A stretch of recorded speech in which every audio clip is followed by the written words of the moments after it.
Livy, Book 34, picking up in section 32.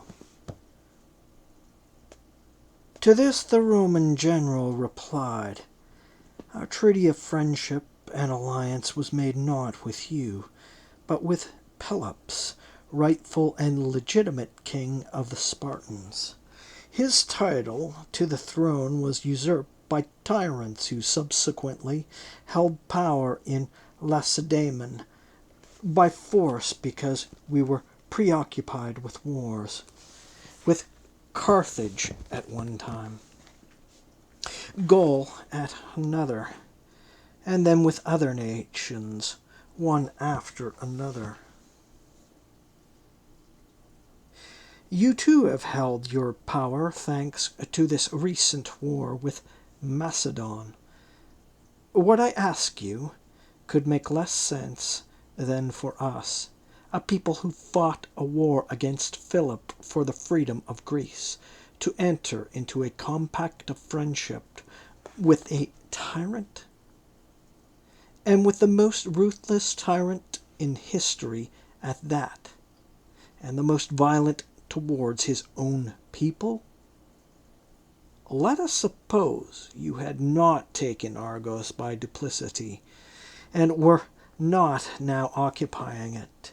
Even so, we should have been obliged, as liberators of the whole of Greece, to restore Sparta as well to her ancient liberty and to her own laws, to which you referred a moment ago, as if you were trying to be like Kyrgis's equal. Are we going to see that Philip's garrisons are withdrawn from Iasus and Bargelii, and then leave under your feet Argos and Sparta, two illustrious cities that were once the eyes of Greece, to besmirch our reputation as liberators of Greece by their continued servitude? But the Argives sympathized with Philip, you will say. We release you from the obligation to be angry with them on our behalf. We have it on good authority that two, or at most three people, were to blame in this affair. Not the whole community, in the same way, good heavens, that in the case of inviting and welcoming you and your garrison into the citadel, no action was taken. We release you from the obligation to be angry with them on our behalf. We have it on good authority that two, or at most three people, were to blame in this affair. Not the whole community, in the same way, good heavens, that in the case of inviting and welcoming you and your garrisons into the citadel, no action was taken with public authorization. We know that Thessalians, Phocians, and Lucrians, or Locrians, sided with Philip with the agreement of all their respective peoples, and yet we have liberated them along with the rest of Greece. So, what do you think we are going to do in the case of the Argives, who are guiltless of giving public authorization for their action? You said that you were accused of calling slaves to liberty and distributing land to the poor. These are of themselves not inconsequential charges, but what are they in comparison with the crimes committed one after the other, day after day, by you and your supporters? Convene a free assembly in either Argos or Sparta if you want to hear genuine charges made against a brutal dictatorship. To pass over all the other, older atrocities, think of the bloodbath created at Argos almost before my own eyes by the infamous Pythagoras, your son-in-law, and the one for which you yourselves were responsible when I was almost on the borders of Lacedaemon. Come on, have those prisoners brought out, the ones you arrested at the assembly, when in the hearing of all your fellow citizens you proclaimed that you would keep them in custody.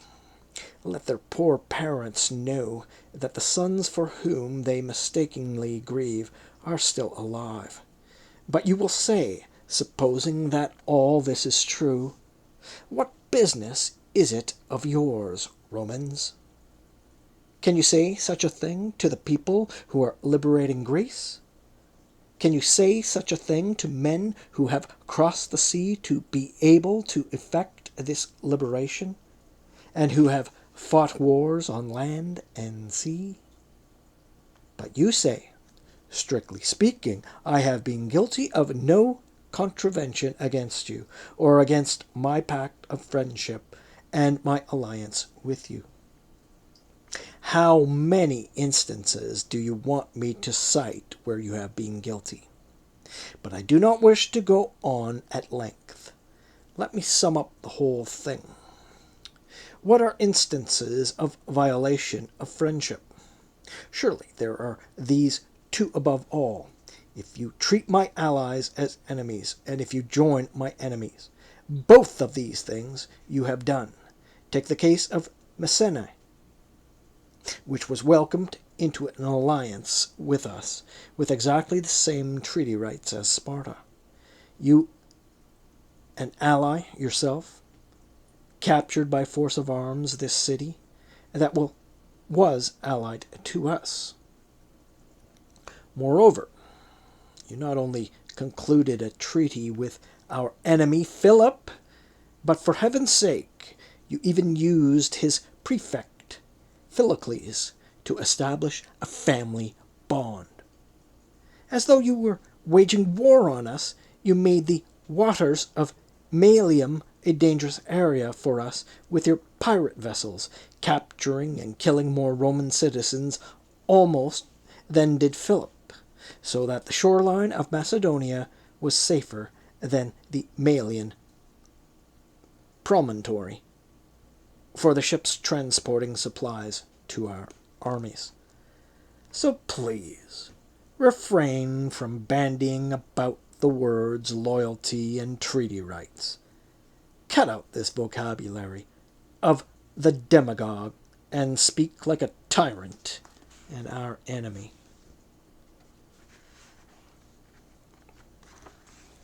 33.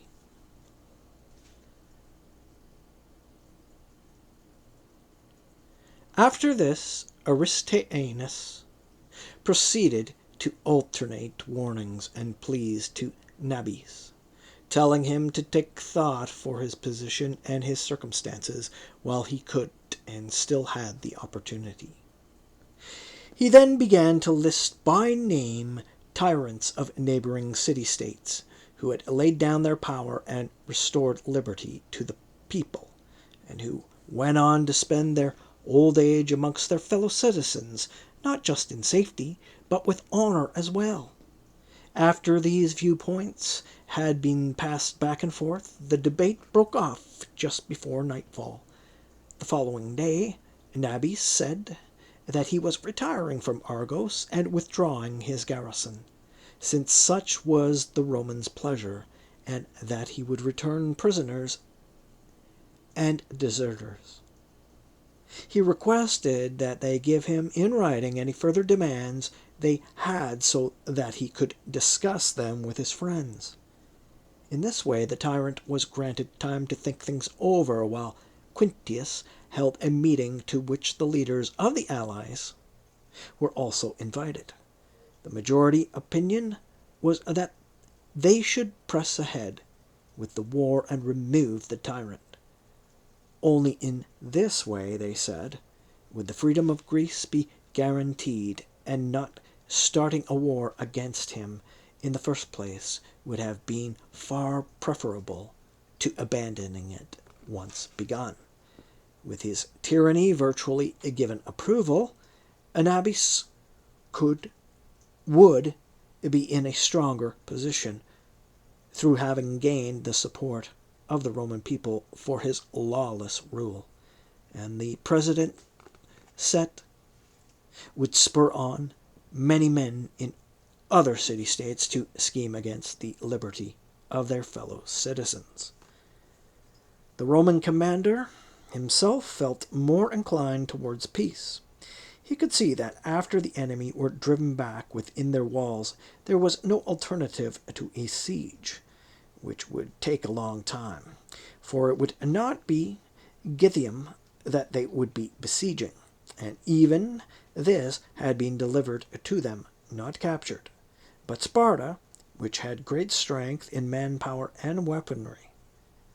There had been one hope, he said, and that was the possibility of internal conflict and dispute being stirred up amongst the Spartans as the Romans brought up their forces. But no one had shown any agitation when they saw the standards all but brought to their gates. He added that Vilius, returning from an embassy to the king, reported that the peace with Antiochus was precarious. The latter had crossed to Europe with larger land and sea forces than previously.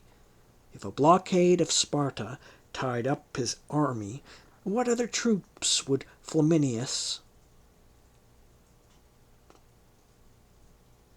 use to conduct a war against such a powerful and redoubtable monarch?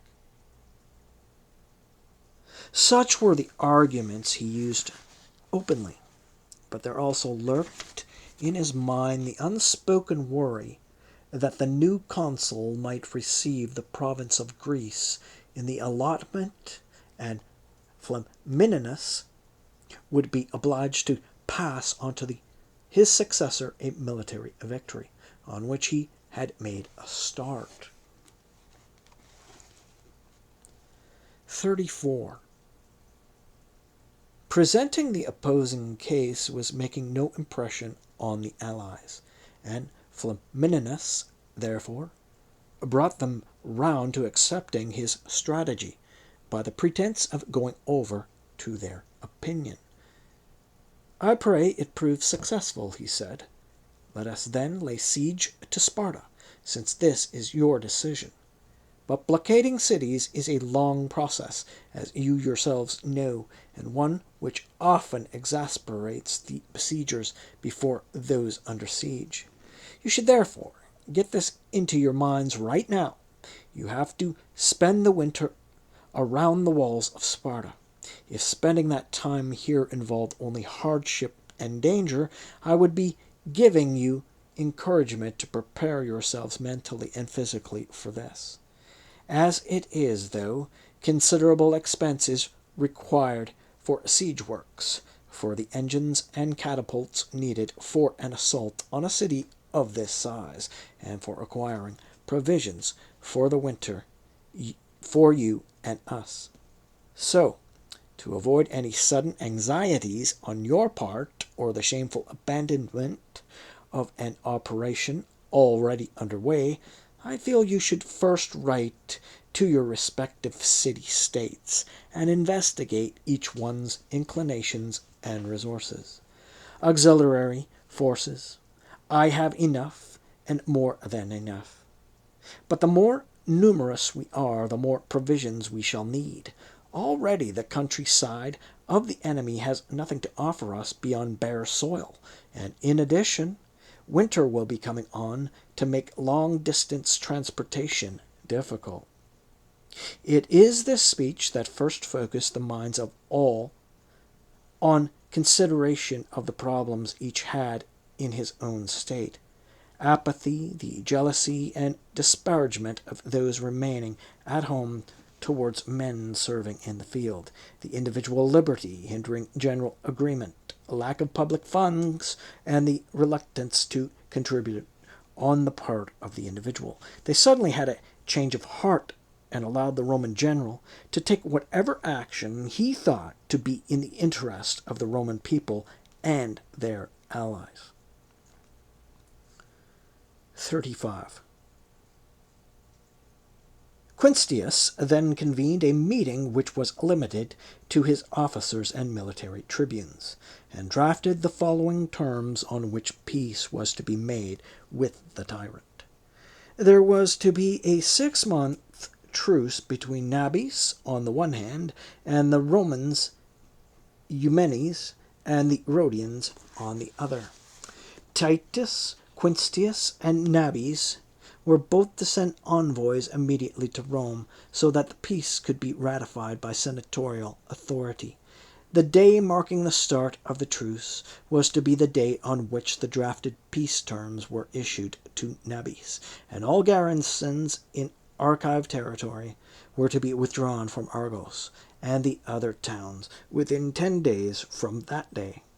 These towns were to be handed over to the Romans liberated of troops, and under no constraint, and with no slave removed, whether he belonged to the tyrant, the state, or an individual, and with any slaves formerly removed by state or individual being duly restored to their owners.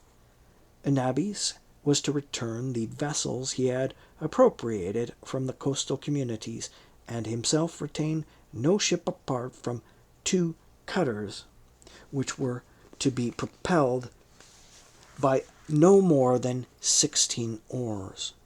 Nabis was to restore deserters and prisoners of war to all city-states allied to the Roman people, and also give back to the Messenians any property that was found and recognized by its owners.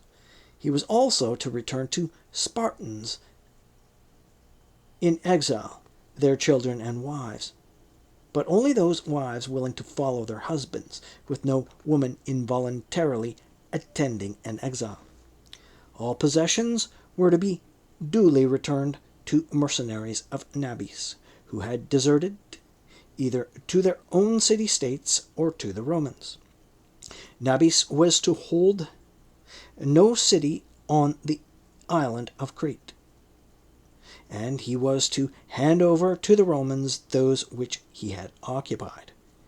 He was to enter into no alliance and wage no war with any of the peoples of Crete or any other people at all. With respect to those city-states which he had himself surrendered, to which had delivered themselves and their possessions to the protection and authority of the Roman people, Nabis was to withdraw all his garrisons from all of them, and keep his own hands and those of his confederates off them in future. He was to establish no town and no fortress on his own or other people's territory. To guarantee implementation of these conditions, he was to supply 5 hostages of the Roman general's choosing, including his own son, plus 100 talents of silver immediately, and 50 talents every year for 8 years. 36. These terms were drafted and delivered to Sparta, after the camp had been moved closer to the city, and nothing in them pleased the tyrant except for the unexpected lack of mention of a restitution of the exiles. But most galling of all was the condition by which both his ships and coastal cities had been taken from him. The sea had proved very lucrative for him, for he had the entire coastline from Cape Malea at the mercy of his pirate vessels, and in addition the men of military age from these city-states furnished him with auxiliary forces of outstanding quality. Although his discussion of the terms with his friends had been confidential, they nevertheless became the subject of a general gossip, for royal courtiers are as naturally unreliable in keeping secrets as in other areas of trust. But it was less a case of general criticism of the whole package of terms as of individuals criticizing those terms affecting themselves. Some had married the wives of exiles, or appropriated some of their assets, and these were upset as if they were facing dispossession rather than returning property. Slaves who had been freed by the tyrant pictured to themselves not only the future cancellation of their liberation, but an enslavement far more oppressive than it had been before, since they would be returning to the authority of indignant masters. The mercenary troops were displeased that payment for their services would fall off in peacetime, and they could also see no chance of returning to their own city-states, which felt as much hostility to the abettors of tyrants as to the tyrants themselves. 37. At first, they grumbled amongst themselves like this in small groups. Then they suddenly rushed to arms. When the tyrant saw from the unrest that the common people were of themselves sufficiently exasperated, he ordered that an assembly be called. He then presented the Roman demands falsely, representing a number of them as being harsher and more demanding, or more demeaning, than they really were. Each item was met with cries of disapproval from the whole audience or from parts of it, and Nabis then asked what response they wanted him to make to the terms, or what action they wished to take. With almost one voice, they all told him that no answer should be given, and the war should go on. And as usual with crowds, they all told him to take heart and have confidence, and said that fortune favored the brave. Stirred by these exclamations, Nabis declared that both Antiochus and Aetolians would help, and that he had more than sufficient troops to withstand a siege. Any idea of peace had now vanished from the minds of all, and no longer willing to stand idly by, they ran off to their various stations. When a few of them ran out to harry the enemy, and immediately hurled their javelins, all doubt about having to continue the war was removed from the Romans as well. The first 4 days after that saw only light skirmishing with no clear result, but on the 5th there was what was almost a regular battle, and in this the Spartans were driven back into their town in such panic, and certain Roman soldiers, as they continued to hack at the backs of the retreating enemy, entered the city through the gaps that then existed in the wall. 38. By the fright given them on the occasion, Quinctius arrested the counterattacks of the enemy, and now he thought he had no option but to blockade the city. He sent men to bring all the marines from Gythium, and in the meantime he rode around the walls with the military tribunes to take stock of the layout of the city. Sparta had once been without a wall. Only recently had the tyrants erected a defensive wall in the exposed and flat areas, while the more elevated spots and those where access was difficult were protected by outposts of armed sentinels rather than a rampart. After a thorough inspection of the whole site, Flamininus thought he should attack by means of a military cordon, and he threw all his forces around the city. There were Romans and allies, infantry and cavalry, land forces and naval forces, about 50,000 men. Some were carrying ladders, others torches, some had various other implements for intimidating as well as attacking the enemy. All were ordered to raise a shout and advance from every direction, so that the Spartans, in total panic everywhere, should have no idea where first to confront the enemy and where to bring assistance. The main strength of the Roman army was divided into 3. Flamininus ordered the attack mounted with 1 division advancing in the direction of the Phobium, a second towards the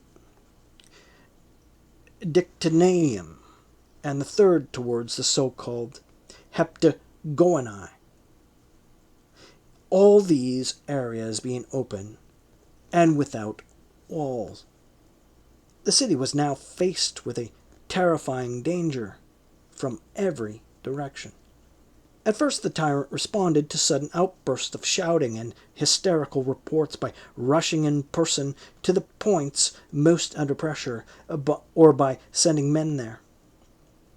But as the panic spread all round, he was so paralyzed as to be unable to offer or listen to any useful information. Not only was he incapable of formulating strategy, but he was scarcely in control of his faculties.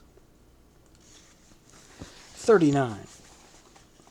Initially, the Spartans kept the Romans at bay in the narrow passage, and the three battle lines were in combat at the same time in different locations.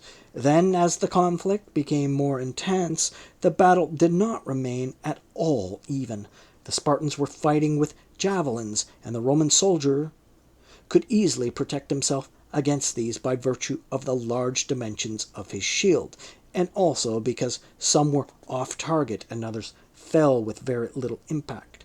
The reason for this was that, because of the cramped space and the large numbers packed into it, the Spartans not only lacked the room for hurling their weapons with a run, from which they get the most momentum, but even for attempting their throw with a footing that was unrestricted and solid. As a result, none of the spears dispatched from directly in front of them penetrated Roman bodies, and only a few stuck in their shields. A number were wounded by Spartans standing about them on higher ground, and as soon as they advanced, they even began to sustain unexpected injuries from tiles, and not just spears thrown from the roofs of buildings. They now raised their shields above their heads and interlocked them so tightly as to leave no room for a spear to be thrust in from close at hand, much less from random shots, and then they advanced in their tortoise formation. The first narrow streets they encountered filled with large numbers of their own men, and the enemies checked their progress for a while. But after they reached one of the The first narrow streets they encountered, filled with large numbers of their own men, and the enemies checked their progress for a while. But after they reached one of the wider roads of the city, keeping up gradual pressure on the enemy, the violence of their onslaught was no longer to be resisted. When the Spartans had turned tail and were headed for higher ground in disordered flight, Nabis panicked, thinking the city already lost, and cast about for an escape route. It was Pythagoras, valiantly carrying out the duties of the general in all respects, who was also single-handedly responsible for the city not being taken, for he ordered the buildings next to the wall to be set on fire. These flared up in an instant, the flames being stoked by men who on other occasions usually bring help to put them out. The buildings collapsed on the Romans. Charred beams, as well as pieces of tile, fell on the soldiers. Flames spread far and wide, and the smoke generated greater terror than the danger itself. The result was that the Romans outside the city, who were at the moment making their major assault, fell back from the wall, while those who had entered also retired, afraid of being cut off from their comrades by the fire springing up to their rear. And Quintius, seeing what was happening,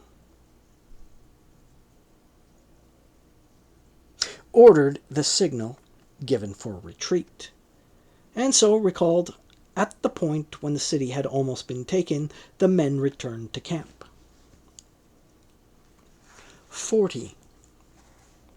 Quintius placed more hope in the enemy's panic than he did in the operation itself. For the 3 days that followed, he terrorized them, provoking them alternately with attacks and siege engines, and also sealing off escape routes. Cowed by these acts of intimidation, the tyrant once more sent Pythagoras as his spokesman. At first, Quinctius rejected his petition and ordered him to leave the camp. But when Pythagoras resorted to abject entreaties and fell at the Roman's knees, he finally granted him a hearing. In his first address, Pythagoras submitted entirely to the will of the Romans, but he made no headway with this, since it was considered an empty and useless offer. Matters then reached the stage where a truce was concluded on the terms which had been given in writing a few days earlier, and the money and hostages were received. While the tyrant was under attack, the Argives felt encouraged themselves. First, they were receiving message after message saying that Sparta was on the point of capture, and also because Pythagoras had left the town with the strongest part of the garrison. With disdain for the slight numbers left in the citadel, and led by one Chps, they drove out the garrison.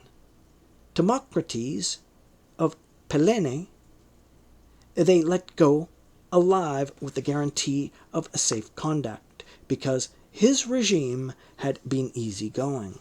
During the ensuing jubilation, Quinctius arrived. He had now granted peace to the tyrant, and sent Eumenes and Rhodians and his brother Lucius Quinctius back to the fleet from Lacedaemon. Just the spelling of some of these names.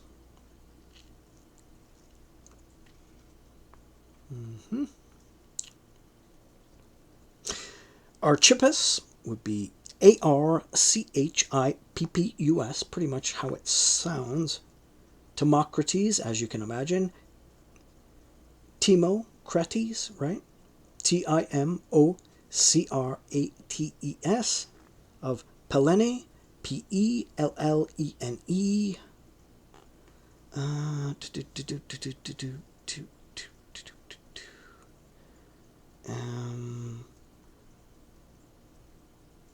Yeah, I guess that would be it for that.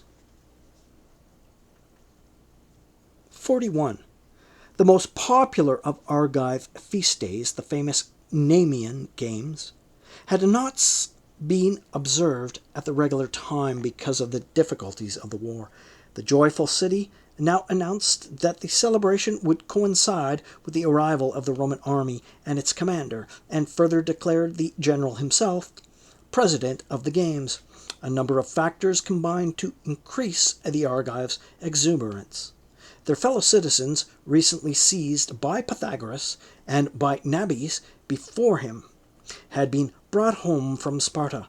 Those who had fled when the conspiracy was discovered by Pythagoras, and when the bloody reprisals had already started, had now returned, and after a long interval the citizens could again experience their freedom, and set eyes on those responsible for it, the Romans, whose reasons for going to war with the tyrant had been the Argives themselves. On the very day of the Nemean Games, the freedom of Argos was also proclaimed out loud by a herald. The return of Argos to the common council of Achaia certainly brought pleasure to the Achaeans, but at the same time, the fact that Sparta was still in bondage and that they still had a tyrant at their side would not allow this joy to be complete. The Aetolians, for their part, excoriated the arrangement at all their council meetings. War was not brought to an end with Philip, they said, until he withdrew from the cities of Greece. But Sparta had been left to a tyrant, while its rightful king, who had been in the Roman camp, and other Spartan citizens of the highest rank were to live in exile. The Roman people had become a tool of Nabis' oppression, they said. Quinctius led his troops back from Argos to Elatia, the point from which he had set out for the war with Sparta. Some authorities claim that the tyrant did not fight the war by counterattacking from the city. Rather, they say, he pitched his camp opposite that of the Romans, and waited a long while because he expected support from the Aetolians. He was finally obliged to commit himself to battle, when an attack was made on his foragers by the Romans. Defeated in that battle, and driven from his camp, he sued for peace after 14,000 of his men had fallen, and more than 4,000 had been taken prisoner. 42. At about the same time, dispatches arrived from Titus Quinctius concerning his Spartan campaign, and also from the consul Marcius Porcius in Spain. 3 days of thanksgiving were decreed by the Senate in recognition of both. After the defeat of the Boii near the forest of Latana, the consul Lucius Valerius had peace in his province. He returned to Rome for the elections and declared Publius Cornelius Scipio Africanus and Tiberius Sempronius Longus elected consul. Scipio for a second time. The fathers of these men had been consuls in the first year of the Second Punic War. The Praetorian elections were then held, at which the following were elected: Publius Cornelius Scipio, the two Gnaeae Cornelii, Merende and Blasio, Gnaeus Domitius, Athenobarus, Sextus Digitius, and Titus Leventius Thalna. At the end of the elections, the consul returned to his province. That year, the people of Ferentinum attempted to secure a new legal prerogative, the awarding of Roman citizenship to Latins who had merely submitted their names for membership in a Roman colony. Those who had submitted their names for Puteoli, Salernum, and Buxentum were enrolled as colonists, and because of this, they comported themselves as Roman citizens. The Senate adjudged that they were not Roman citizens. 43. At the beginning of the year, when Publius Scipio Africanus and Tiberius Sempronius Longus were consuls, Scipio for the second time, envoys came to Rome from the tyrant Nabis. These were given an audience with the Senate outside the city in the temple of Apollo. They asked for ratification of the peace treaty that had been concluded with Titus Quinctius, and their request was granted. When the matter of the provinces was raised, a full house of the Senate decided that the two consuls should have Italy as theirs, since the wars in Spain and Macedonia were now finished. Scipio's opinion was that the consul was sufficient for Italy, and that Macedonia should be officially mandated to the other. A momentous war with Antiochus was impending, he said, and Antiochus had already himself crossed to Europe on his own initiative. What did the senators think the king was going to do, he asked, when he had the Aetolians, unquestionable enemies of Rome, calling him to war on one side, and Hannibal, a general famous for his Roman conquest, inciting him on the other? While the consular provinces were still being discussed, the sortition taken by the praetors was as follows: Gnaeus Domitius, city jurisdiction; Titus Iuventius, foreigners' jurisdiction; Publius Cornelius, farther Spain; Sextus Digitus, hither Spain; Gnaeus Cornelius Blasio, Sicily; Gnaeus Cornelius Merenda, Sardinia. It was decided that no new army be transported to Macedonia, and that the army already there be brought back to Italy by Quinctius and demobilized. The army with Marcus Porcius Cato in Spain was likewise to be disbanded. The two consuls were to have Italy as their province, and were authorized to enroll 2 city legions, so that After the demobilization of the legions decreed by the Senate, there should be a total of 8 Roman legions. 44. A sacred spring had been conducted the previous year in the consulship of Marcus Porcius and Lucius Valerius. The Pontifex Publius Licinius reported first to the College of Priests and afterwards, on the college's authorization, to the senators that the correct procedure had not been followed, and the senators accordingly voted that the ceremony be repeated to the satisfaction of the priest. They also voted that the great games, which had been promised in a vow at the same time as the sacred spring, be celebrated with the usual level of expenditure. It was further decided that the sacred spring applied to all animals born between the 1st of March and the 30th of April in the consulship of Publius Cornelius and Tiberius Sempronius.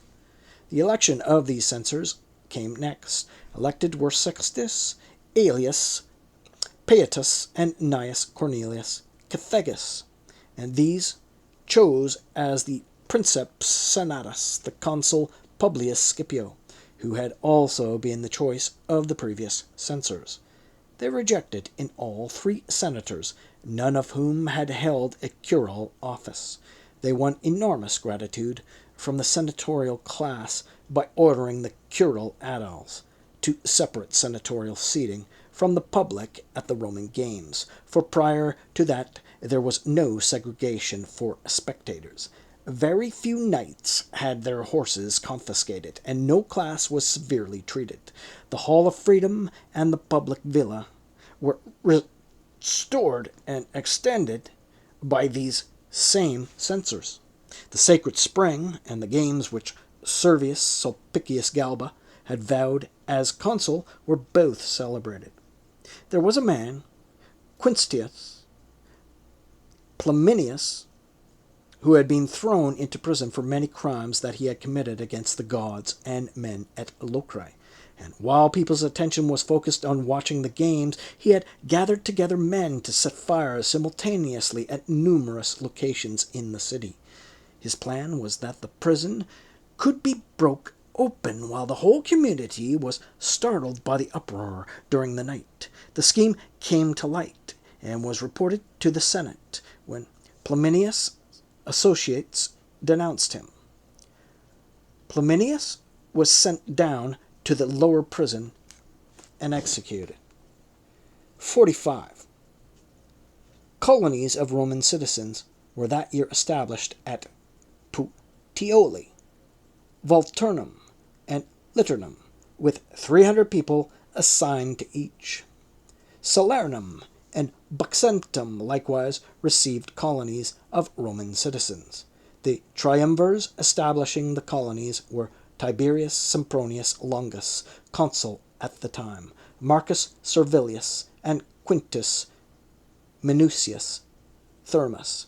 Land that had belonged to the Campanians was divided amongst the colonists. A second board of triumvirs, comprising Decimus, Iunius Brutus, Marcus Babius, Tamphilus, and Marcus Helvius, also founded a colony of Roman citizens at Sapontum, on land that had belonged to Arpini.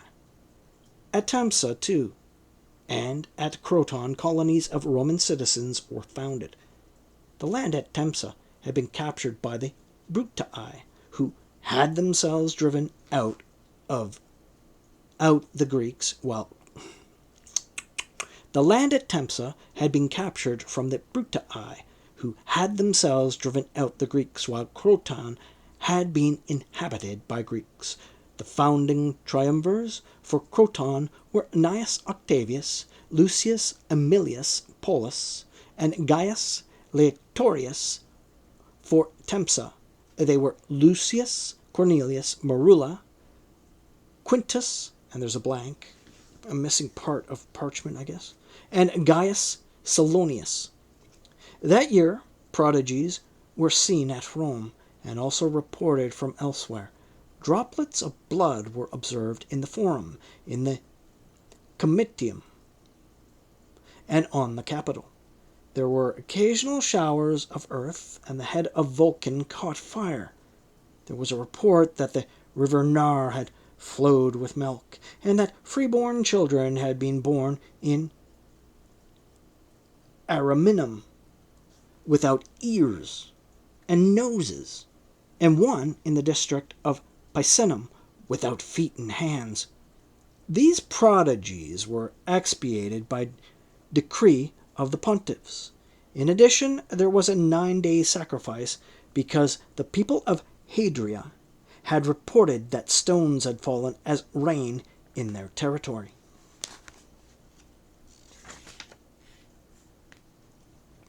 (46) In Gaul, the proconsul Lucius Valerius Flaccus fought a decisive pitched battle close to Milan against the Insubrian Gauls and against the Boii, who, led by Dorolatus, had crossed the Po to incite the Insubres to rebellion.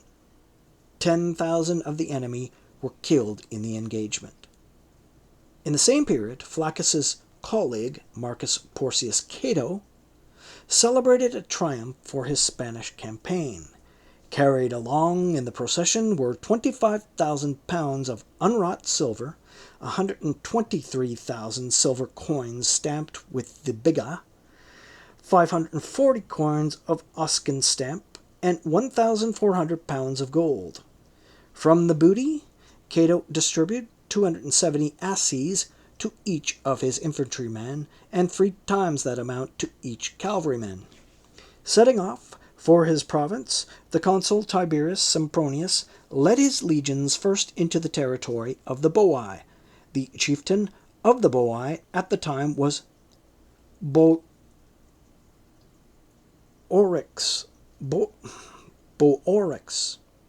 That is spelled Boiorix. Work it out yourself. The chieftain of the Boii at that time was Boorix, who, along with his 2 brothers, had incited the entire tribe to rebellion.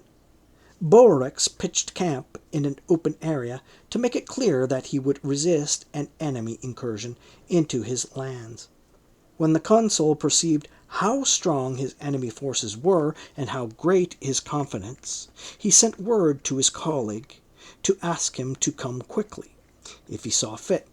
Sempronius would take evasive action to draw matters out until his arrival.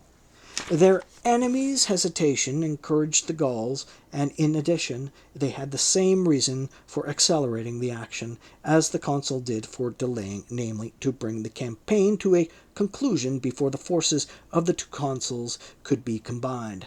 Nevertheless, for 2 days the Gauls did nothing more than stand ready for action in the event of an enemy attack. On the 3rd day, however, they moved up to the Roman fortifications and assaulted the camp from every side at one time. The consul immediately ordered his men to take up their weapons, but held them back under arms a short while in order to boost the enemy's recklessness, and also to deploy his troops at the gates through which they would be making their counter-attack. 2 legions were given the order to advance from the camp by way of the 2 main gates, but in fact the Gauls stood before them right at the exits, so densely packed as to block the roads. Fighting continued in the 2 confined spaces for a long while, but the issue now depended less on the strength of the arm and on the sword than on the use of the shield and on pure bodily force, as both sides surged forward, the Romans trying to break out, and the Gauls trying either to enter the camp themselves or prevent the Romans from getting out. The battle lines were unable to move in one direction or the other until the senior centurion Quintus Victorius and a military tribune, Gaius Antinius, these belonged to the 4th and 2nd Legion respectively, resorted to a tactic frequently attempted in critical moments of battle. They took the standards from the bearers and hurled them into the enemy ranks. There was a determined effort to retrieve the standards, and the legionaries of the 2nd Legion were the first to burst through the gate. 47. These soldiers were now engaged outside the palisade, while the 4th Legion was still bogged down inside the gate. Then another commotion arose on the other side of the camp. The Gauls had broken in through the Quaestran gate and, in the face of furious resistance, had managed to kill the Quaestor Lucius Posthumius, surnamed Tympanus, spelled Tympanus,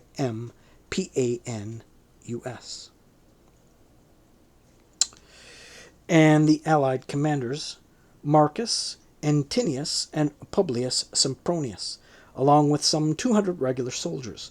On that side the camp was in enemy hands until the arrival of a crack company sent by the consul to cover the Quaestran gate. These men killed some of the Gauls within the fortification, drove the others from the camp, and withstood further attack on it. At both the same time, the 4th Legion also burst out through the gate with 2 crack companies. So it was that there were 3 battles taking place around the camp in 3 different localities, with the confused shouting diverting the attention of the combatants from the battle in hand to the unclear fortunes of their comrades in the others. The conflict went on until midday, each side displaying as much vigor and almost as much confidence as the other. Then fatigue and the heat forced the Gauls, who were physically soft and weak, with little tolerance of thirst, to quit the field, and the Romans mounted an attack on the few who remained, routed them, and drove them back into their camp. The signal for retreat was now given by the consul, at which most of his men fell back, but some, in their ardor for the fight and hoping to seize the enemy camp, forged ahead to the rampart. With contempt for their small numbers, the Gauls made a concerted attack from their camp. The Romans were put to flight, and, driven by their own panic and terror, they headed back to the camp, to which they had refused to retire on the consul's order. Thus, on both sides, there was an alternation of flight and victory, but some 11,000 Gauls were killed and 5,000 Romans. The Gauls withdrew to the interior of their lands, and the consul led his legions to Placentia. 48. According to some historians, Scipio united his army with that of his colleague and advanced on the raiding expedition through the territory of the Boii and Ligurians, as far as the forest and marshes would allow him to progress. Others claim that he returned to Rome for the elections without achieving anything of note. This same year, Titus Quinctius spent all winter dispensing justice at Elatia, to which he had brought back his troops to winter quarters. He also spent that time countermanding the capricious measures taken in the city-states by Philip himself, or by his lieutenants, for these infringed the rights and freedoms of others by bolstering the strength of the men of Philip's party. At the beginning of spring, Quinctius called a meeting and came to Corinth. There he addressed delegations from all the city-states positioned around him as in a public assembly. He started with the earliest times of the Roman treaty of friendship with the Greek people, and continued with the exploits of the generals who had preceded him in Macedonia, and with his own exploits. Everything was received with great approval, except when it came to the mention of Nabis. It seemed to make no sense at all for the liberator of Greece to have left a tyrant sticking in the vital organs of a city of great renown, when he was not only a plague to his own land, but a threat to all states in the area. Quinctius was aware that this was how they felt, and he declared that it would have been his duty not to listen to any suggestion of peace, and the tyrant had that been possible without entailing the destruction of Sparta. As it was, he said, Nabis could not be crushed without the ruin of a very important city-state, and it therefore seemed better for the tyrant to be left in place, crippled and with almost all his power to harm anyone wrested from him, rather than allow the state to perish from being administered remedies too drastic for her to bear, and to see her destroyed in the very act of claiming her freedom. To this disquisition on the past, Flamininus added the comment that he intended to leave for Italy and take all of his army with him. Within 10 days they would hear of the withdrawal of the garrisons in Demetrius and Chalcis, he said, and he would immediately hand over Acrocorinth and the Achaeans, evacuated before their very eyes. From this all would know whether lying was a practice of the Romans or of the Aetolians. The Aetolians, who had put about defamatory rumors to the effect that it had been a mistake to entrust the independence of Greece to the Roman people, and that it had meant only a change of masters, Roman instead of Macedonian. But the Aetolians had never been much concerned about what they said or what they did, he continued, and he advised all the other states to appraise their friends on the basis of their actions, not their words, and to use their judgment as to whom they should trust and whom they should regard with suspicion. Liberty was something they should use judiciously. Kept in control, it was salutary both for individuals and for communities as a whole. Unchecked, it was an affliction for others, and it led those possessing it to reckless and unruly behavior. He urged the leading citizens and the various classes in the states to direct their policies towards concord, and all of the states as a whole to consider their common welfare. Facing a united front, no king and no tyrant would have the strength to challenge them, but disharmony and internal dissension furnished all manner of opportunities for fifth columnists, since the loser in a domestic conflict preferred to support an outsider rather than to capitulate to a fellow citizen. Their liberty, concluded Flamininus, had been won by the arms of others and restored to them through the loyal support of foreigners. They should now use their own energies to protect and preserve it, to make the Roman people aware that they had bestowed that liberty on men who deserved it, and that their gift was well placed.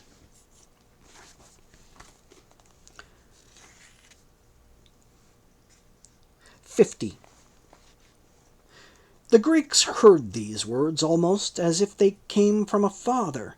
Tears of joy streamed from the eyes of all, to the point of actually causing the consul himself distress as he spoke. For a moment there was a muttering as they expressed approval for what he had said, and told each other to let these words that seemed to have been sent from an oracle sink into their hearts and minds. Then silence fell, and Flamininus asked them to seek out any Roman citizens in slavery amongst them, and send them to him in Thessaly within the following 2 months. That liberators of their country should be slaves in the land they had liberated was a disgrace for the Greeks as well, he said. All the delegates loudly proclaimed their gratitude to him for, amongst everything else, having reminded them to discharge such a solemn and urgent duty. In the Punic War there had been an enormous number of Romans taken prisoner, whom Hannibal had sold off when they were not ransomed by their families. One may gain an idea of their number from Polybius's comment that the transaction cost the Achaeans 100 talents after they had fixed the amount of compensation for the masters at 500 denarii per head. On that reckoning, Achaea contained 1,200, and you can calculate on the basis of that number likely to have been in the whole of Greece. Before the assembly had been adjourned, the delegates caught sight of the garrison coming down from Acrocorinth, heading straight for the gate and leaving. The commander followed the column, at the delegates streaming after him and hailing him as their savior and liberator. He then saluted them and took his leave, returning to Elatea by the same road by which he had come. From Elatea he dispatched his legate Appius Claudius with all his troops, instructing him to march through Thessaly and Epirus to Oricum and wait for him there, since he intended to take his army across to Italy from there.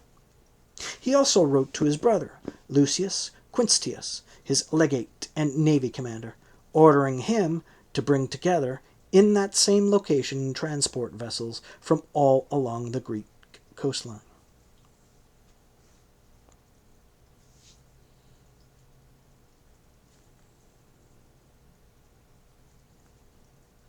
'51. Flamininus then set off for Chalcis, where, after removing the garrisons not only from Chalcis but from Aureus and Eretria as well,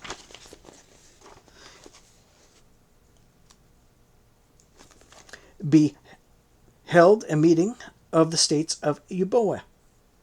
He pointed out to the representatives the circumstances in which he had found them and those in which he was now leaving them.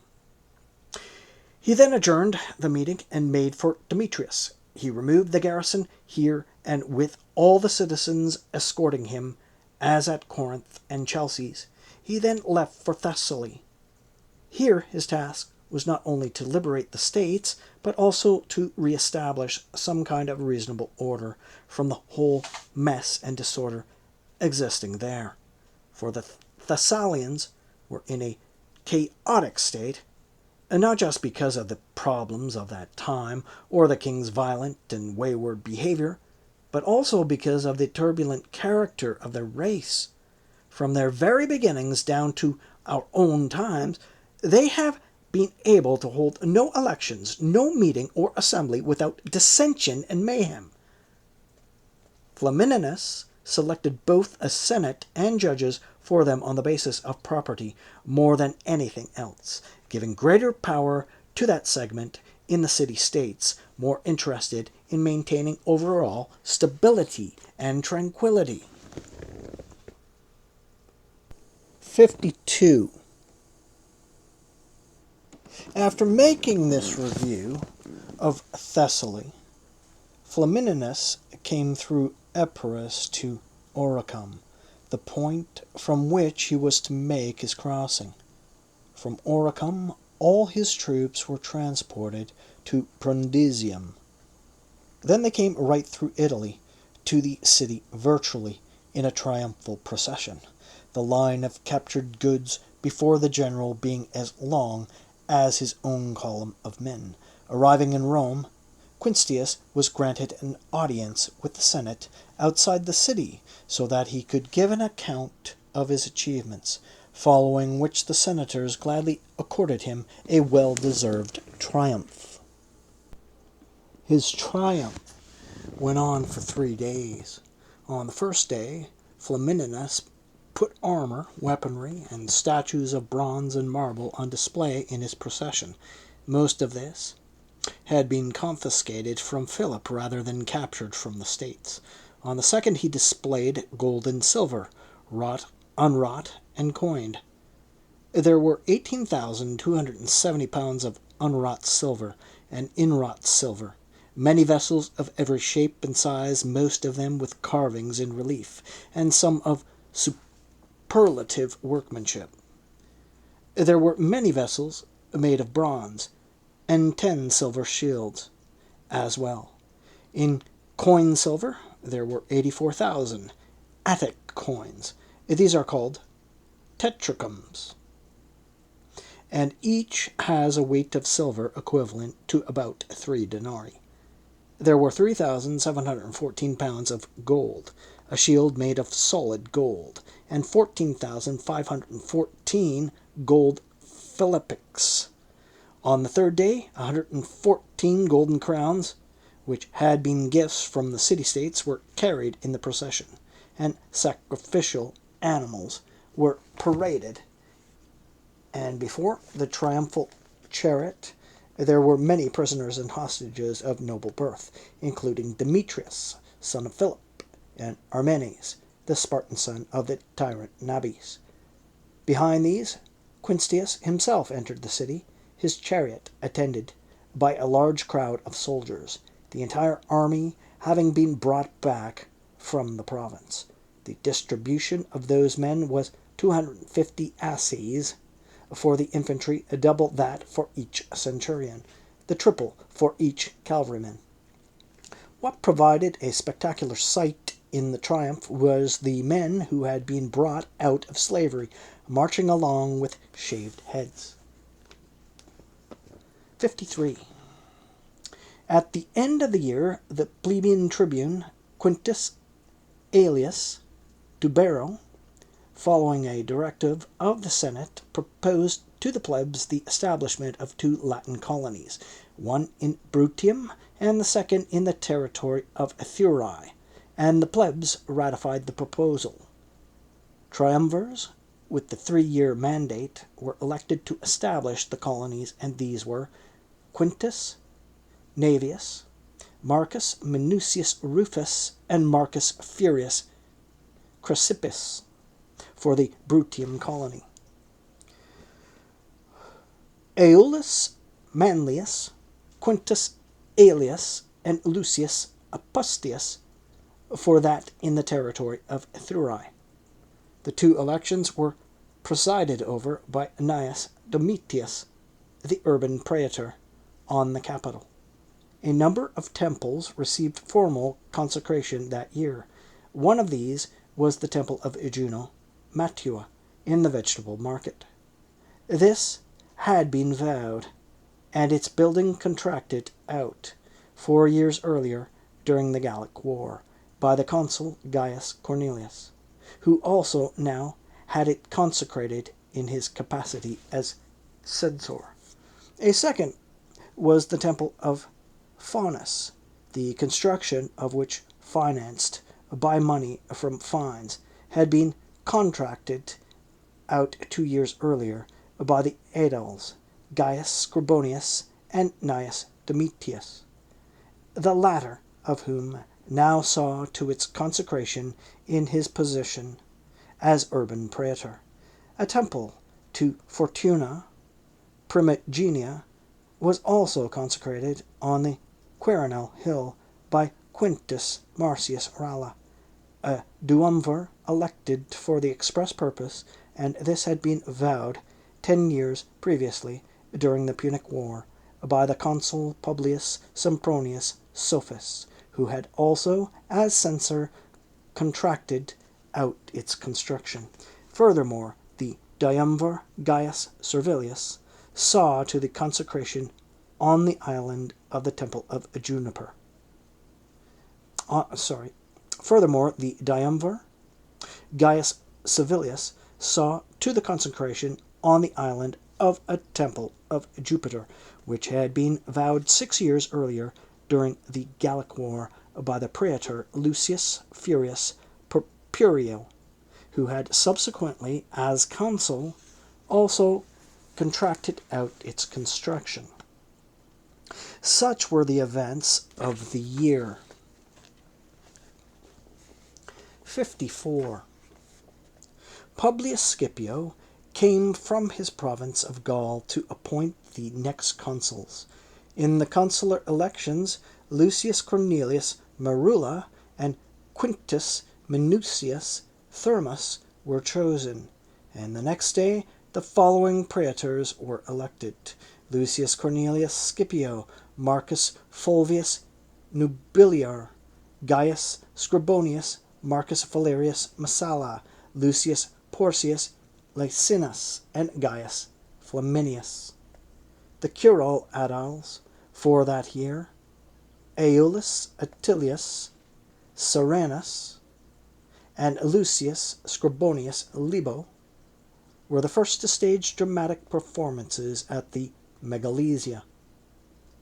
It was at the Roman games presided over by these aediles that the Senate was segregated for the first time from the public as spectators, and this, as is usually the case with any innovation, made people talk.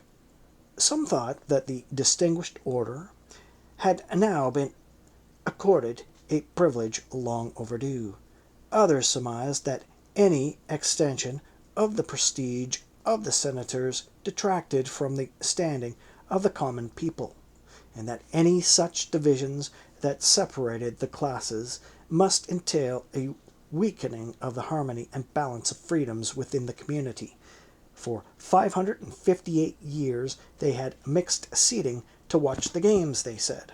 What had suddenly happened to make the senators reluctant to have the common people rub shoulders with them in the audience, or to make a rich man now disdain his impecunious neighbor? This was a strange and arrogant fancy, they said, and neither wished for nor set in place by the Senate of any people in the past. In the end, they say, even Africanus himself regretted having been the consul to propose the idea. So true is it that no charge in time-honored practice wins approval. People prefer to stick with the old ways unless practice clearly finds them wanting. 55. At the start of the consular year of Lucius Cornelius and Quintus Minucius, earthquakes were reported so often that people grew tired, and not just of the phenomenon, but also of the holidays declared on the occasion. Meetings of the Senate could not be held, and no public business conducted, because the consuls were busy with sacrifices and expiatory rites. Eventually, the decemvirs were ordered to have recourse to the books, and on their ruling public prayers were held over 3 days. People made supplication at the gods' couches with garlands on their heads, and the proclamation was made that all members of the same household should worship together. Furthermore, on the authorization of the Senate, the consuls issued a decree forbidding the further reporting of an earthquake on the day on which a holiday had been proclaimed following a previously reported earthquake. There followed the provincial sortition, the consular first, then the praetorium. Gaul fell to Cornelius, and the Ligures to Minucius, and the praetors drew as follows: Gaius Scribonius, city jurisdiction; Marcus Valerius, foreigners' jurisdiction; Lucius Cornelius, Sicily; Lucius Porcius, Sardinia; Gaius Flaminius, hither Spain; Marcus Fulvius, farther Spain. 56. The consuls were expecting no hostilities that year, but a letter arrived from Marcus Cincius, prefect at Pisae, with the news that the whole tribe of the Ligurians had formed a conspiracy throughout their hamlets, and that 20,000 of them had risen in arms, ravaged the countryside around Luna first of all, and then passed through the lands of Pisae to overrun the whole coastline. In response to this, the consul Minucius, to whom the province of Liguria had fallen, mounted the rostra, with the authorization of the senators, and ordered the 2 urban legions enrolled the previous year to present themselves at Arretium 9 days later. He added that he would raise 2 urban legions to replace these. He also ordered the allies and members of the Latin League, that is, the magistrates and representatives of those under obligation to furnish fighting men, to come to him at the capital. From these he requisitioned a total of 15,000 infantry and 5,000 cavalry, according to the number of military-aged men each possessed. He then ordered them to leave the capital, go immediately to the city gate, and to speed things along, proceed with the conscription. Fulvius and Flaminius were each assigned a supplementary force of 3,000 Roman infantrymen and 100 cavalrymen, as well as 5,000 infantry and 200 cavalry of the Allies and the Latin League, and the praetors were bidden to discharge the veterans when they reached their provinces. The men in the urban legions approached the plebeian tribunes in large numbers, requesting that they examine the cases of those who had either completed their service or had poor health as grounds for exemption from it. The issue, however, was forestalled by a letter from Tiberius Sempronius. Sempronius had written that 10,000 Ligurians had invaded the lands of Placentia, and had plundered them as far as the very walls of the colony and the banks of the Po, slaughtering and burning as they went. Sempronius added that the tribe of the Boii was also contemplating rebellion. In the light of this, the Senate declared a state of emergency and announced that it was not their wish that the plebeian tribunes consider the soldiers grounds for disregarding the edict to mobilize. They also added orders for allies and members of the Latin League who had served in the army of Publius Cornelius and Tiberius Sempronius, and had been discharged by these consuls to muster in Etruria on the day and at the spot announced by the consul Lucius Cornelius. Further, the consul Lucius Cornelius, who was leaving for his province, was to enroll any men he thought fit in the towns and countryside he would pass through on his way. He should arm these and take them with him, and have the right to discharge any of them whensoever he pleased. 57. The consuls conducted their levy of troops and left for the provinces. That would be levy. At this point, Titus Quinctius requested that the Senate listen to the settlement that he and the 10 commissioners had put together, and ratify it by their authority if they thought fit. He added that they would the more readily do this if they heard the statements of the ambassadors who had arrived from all over Greece, most of Asia, and from the kings. These delegations were ushered in by the urban praetor Gaius Scribonius, and they were given courteous replies. Since the dispute with Antiochus was a longer affair, it was referred back to the 10 commissioners, a number of whom had met the king in Asia or in Lysimachia. Titus Quinctius was instructed to listen along with the commissioners to what the king's ambassadors had to say, and give whatever response he could that befitted the dignity and served the interest of the Roman people. Leading the king's embassy were Menippus and Hegesianax. That would be spelled Hegesianax.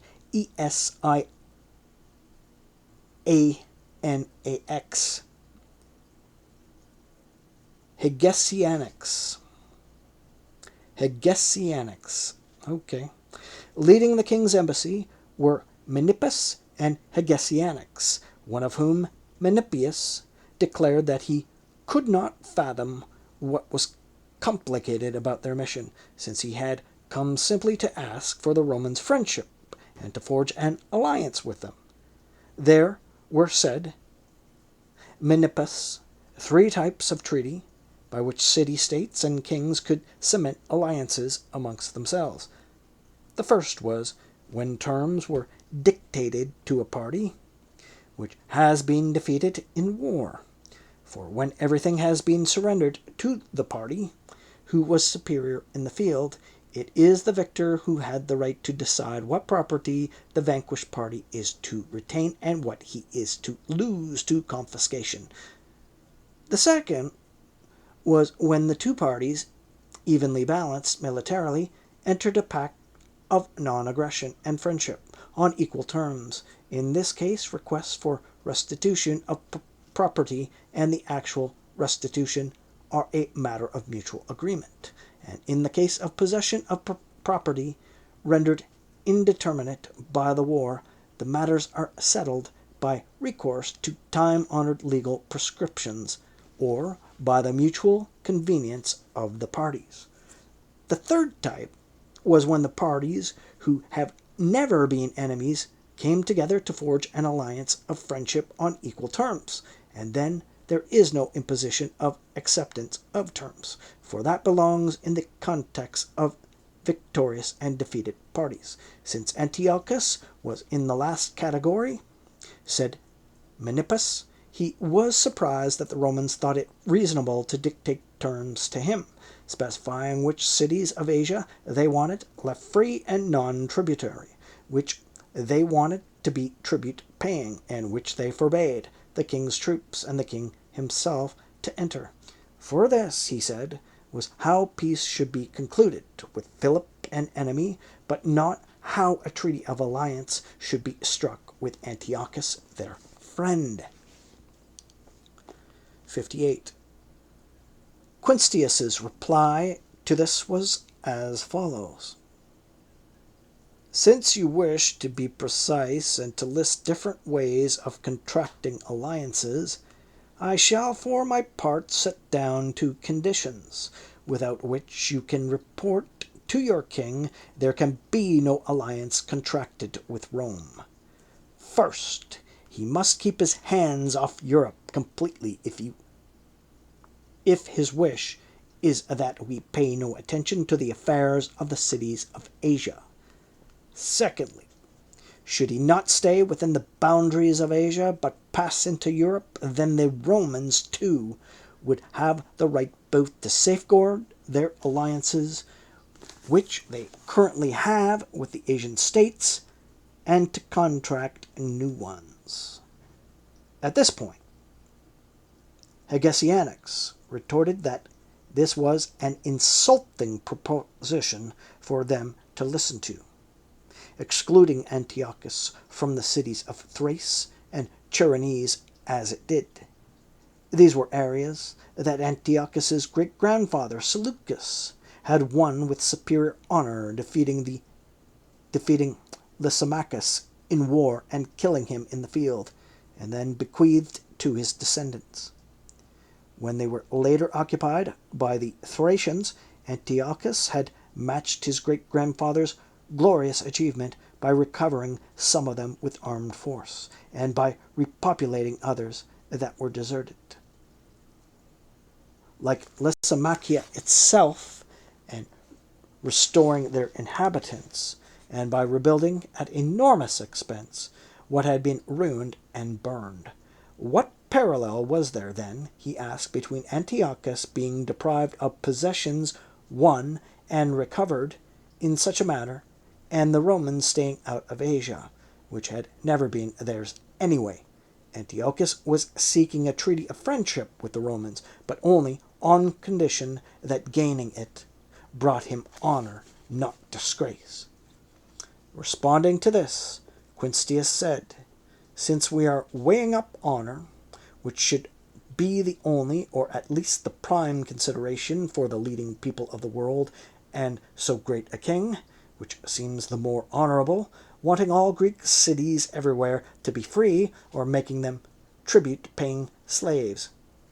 If Antiochus thinks the noble course for him is to reduce to slavery the cities held by his great-grandfather by the rules of war, but which his grandfather and father never treated as being their possessions, then the Roman people also feel that their sense of loyalty and constancy obliges them not to abandon the championship of the independence of the Greeks, which they have taken on.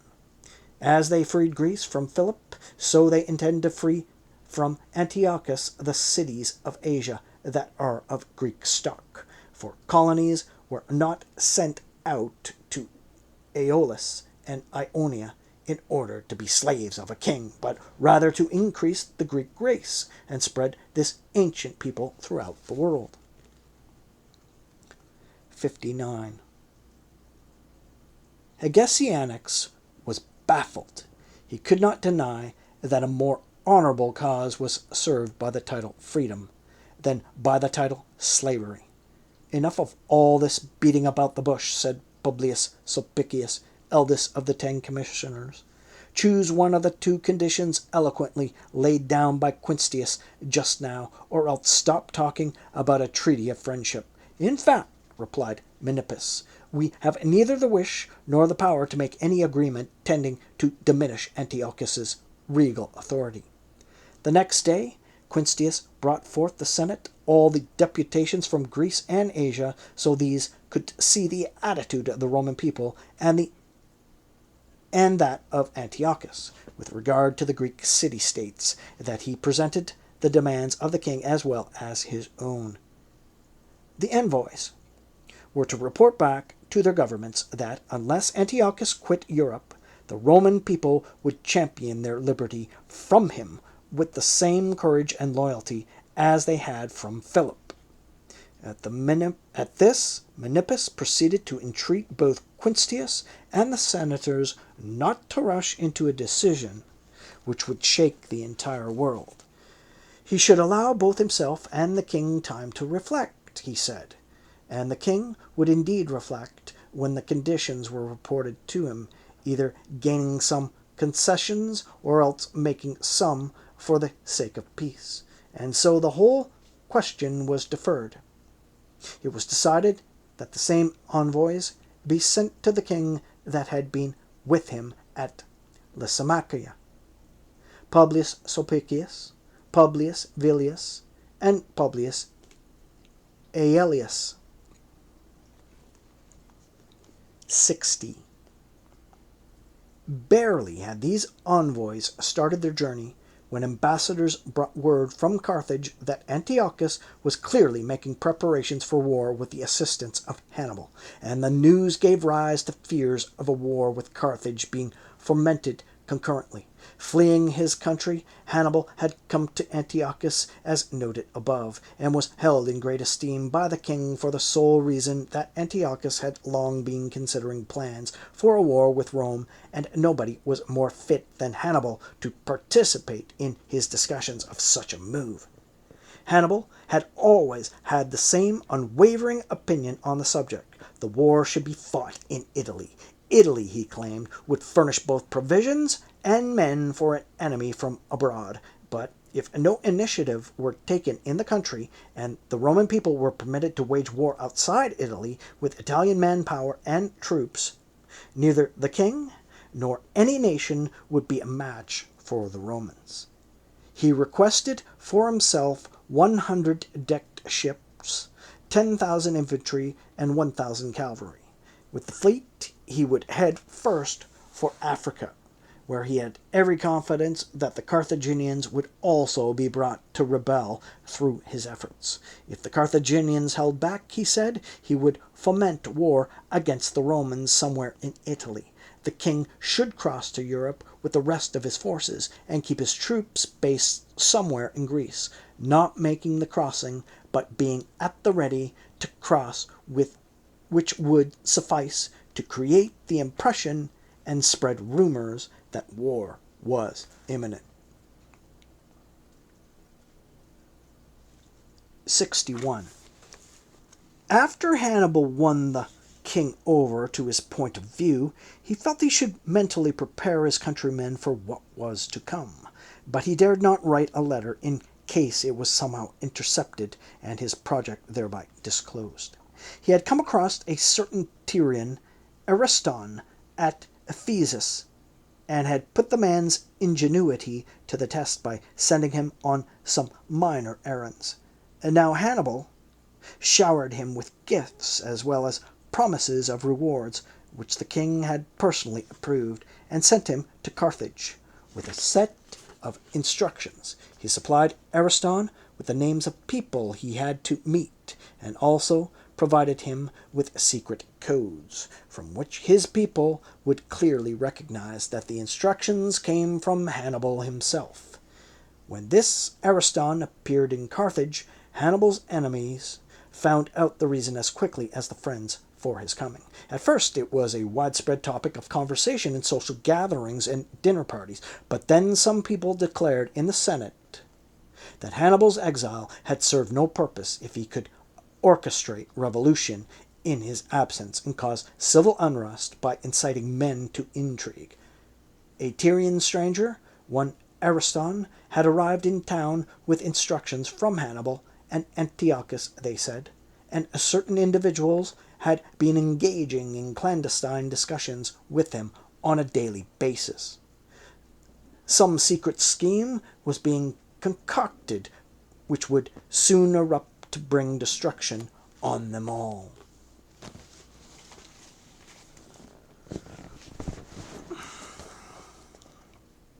There was a general outcry that Ariston should be brought in and asked the reason for his coming, and that he should be sent to Rome with a deputation if he would not talk.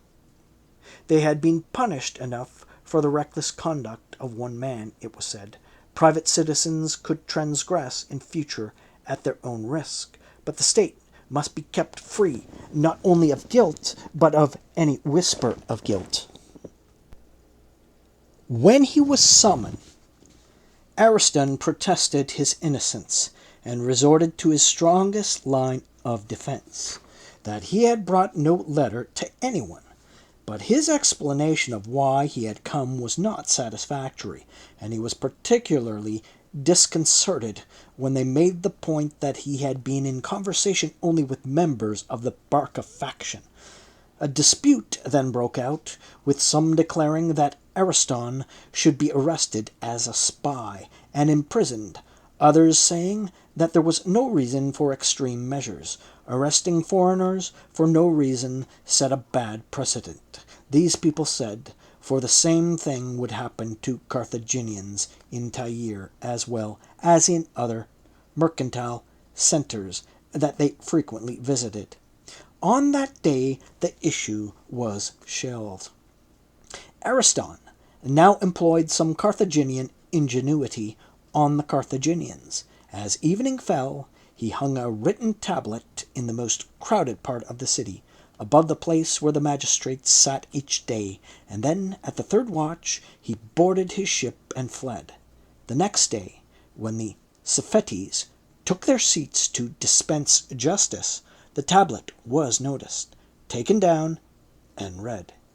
It said that Ariston had been carrying no private message to any individual, but a public one for the elders, the name they had for the Senate. Since the charge was now made to apply to everybody, the inquiry into the few suspects lost its intensity. Even so, it was decided that the deputation be dispatched to Rome to bring the affair to the attention of the consuls and the Senate, and at the same time to lodge a protest about the injuries they had received from Massinissa.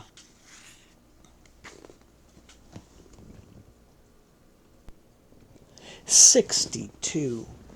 Massinissa had become aware that the Carthaginians had been discredited at Rome and were also at each other's throats, the leading citizens being distrusted by the Senate because of their discussions with Ariston, and the Senate being distrusted by the people because of the information supplied by the same Ariston.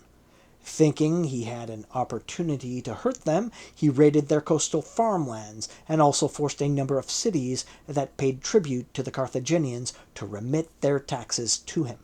The area in question is called the Emporia. It is the coastline of the Lesser Syrtes and is a fertile area. One of the city-states here is Lypias, which paid taxes to the Carthaginians at a rate of a talent a day. Massinissa had at this time brought disorder into the whole region and raised doubts as to the territorial rights to part of it, creating uncertainty over whether it was under him or the Carthaginians. He also discovered that the Carthaginians were about to go to Rome to clear themselves of the charges against them as well as to complain about him, and so he too sent a deputation to Rome to lend weight to the charges by fostering suspicion and to raise an argument about the tribute rights. The Carthaginians were granted a hearing first, and their account of the stranger from Tyre fired the senators with anxiety that they might have to fight wars with Antiochus and with the Carthaginians at the same time.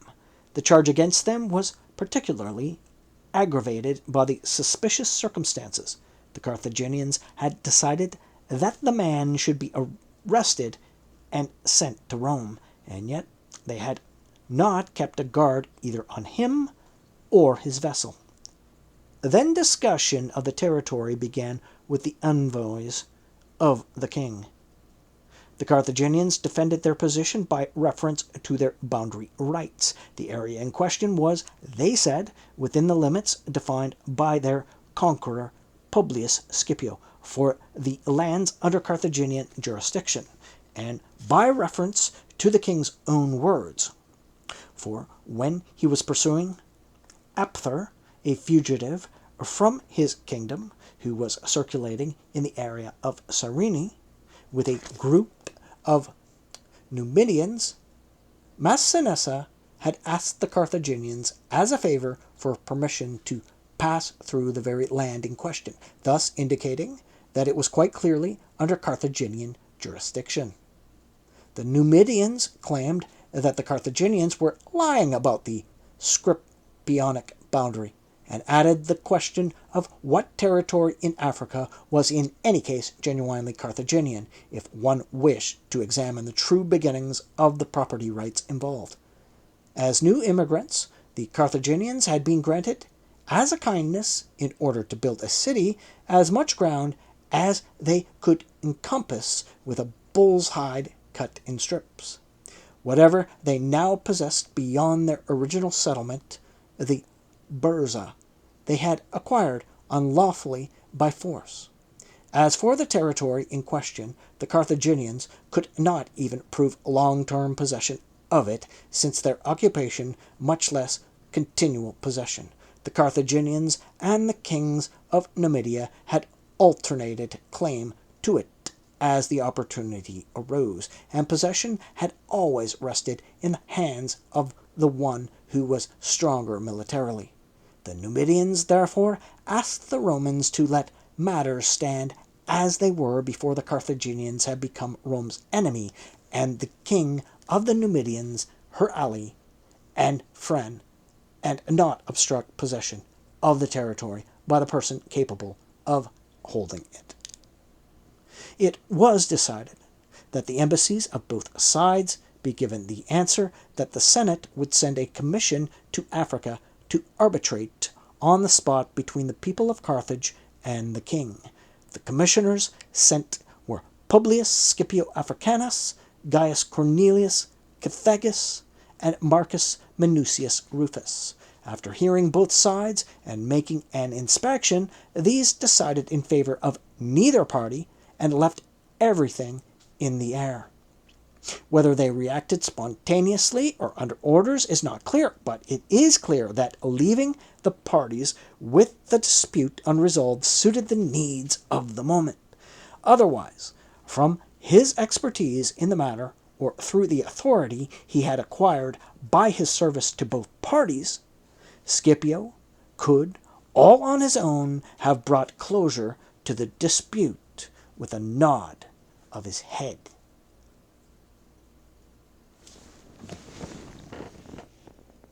End of Book 34.